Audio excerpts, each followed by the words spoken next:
How to enable margin on Robinhood. In this video, I'll show you how to enable margin trading on Robinhood step by step. Let's get started. First, make sure you have downloaded Robinhood on your phone. If you are iPhone user, you can download it from App Store, and if you are Android user, you can download it from Play Store.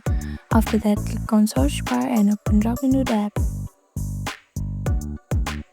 Now make sure to log into your account. After you log into your account, tap on profile icon which is on bottom right corner. Scroll down and tap on Robinhood Gold. Margin trading is a feature that comes with Gold. If you are not already subscribed, you will need to sign up. It costs $5 per month and gives you access to margin investing, level 2 data and more. Once you are subscribed, go to settings, which is on the top left corner, and go to investing and margin investing and toggle the switch on to enable it, and that's it.